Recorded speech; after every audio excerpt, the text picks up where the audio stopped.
এ শহর ঘুমায় না, আর এই আলো যেন রাতের নিস্তব্ধতার মুখে এক ঝলক স্বপ্ন ছুড়ে দেয়। আজ আপনাদের দেখাবো রাতের কুয়ালালামপুর শহর কতটা জমজমাট। রাত হলে এই শহর কিভাবে জমে ওঠে তার সবকিছু। এই মুহূর্তে আমরা আছি কুয়ালালামপুরের পেট্রোনাস টুইন টাওয়ারের সামনে। লোকে বলে এই দুটি টাওয়ার নয়, যেন দুটি চোখ, যারা এই শহরের গল্পগুলোকে পাহারা দেয় সারা রাত। প্রতিটি শহরের একটা আত্মা থাকে, আর মালয়েশিয়ার হৃদয়ে কুয়ালালামপুরের আকাশচুম্বী নিঃশ্বাসে দাঁড়িয়ে আছে পেট্রোনাস টুইন টাওয়ার। আকাশ ছোঁয়ার অভিপ্রায়, যাকে স্থির করে রেখেছে আলো আর ইস্পাতের কবিতায়। হচ্ছে রাতের মালয়েশিয়াতে ঘুরতে আসছে। এখানে একটা ওয়াটার শো হয় রাতের বেলা, এই যে ঝর্ণা মিউজিকের তালে তালে এখানে কিন্তু পানির একটা দারুণ খেলা হয়।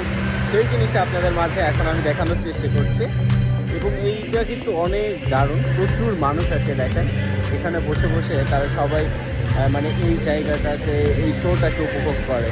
প্রতিদিন সন্ধ্যার পর যখন আকাশ কালচে হতে থাকে আর চারপাশের শহরে আলো জ্বলে ওঠে, তখন কেএলসিসির লেকের জলে শুরু হয় আলোর সঙ্গে পানির নৃত্য। এই পানির খেলা শুধুমাত্র চোখে দেখার জন্য নয়, বরং এটি অনুভবের জন্য।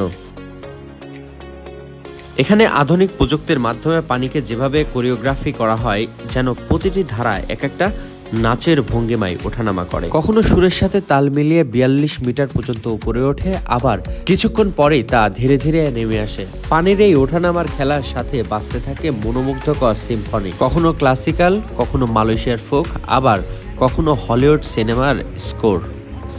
পানির ওঠানামার সাথে লাল, নীল, সবুজ আলো বদলাতে থাকে, এবং সাথে বদলাতে থাকে এখানকার পরিবেশ।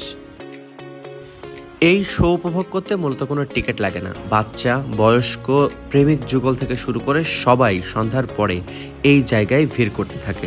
অনেকেই বলে মালয়েশিয়ার লাল নীল আলোর সাথে এই পানির খেলা যে উপভোগ করেনি, তার হয়তো মালয়েশিয়া ভ্রমণটাই অসম্পূর্ণ থেকে যায়। পুরো আধুনিকতায় মোড়ানো এই শহরটিকে ঘুরে আমার কাছে খুবই ভালো লেগেছে।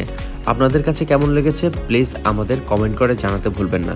মালয়েশিয়া নিয়ে আরও অনেক ভিডিও আসবে, সেগুলো দেখার অনুরোধ রইল। আজকের মতো আল্লাহ হাফেজ।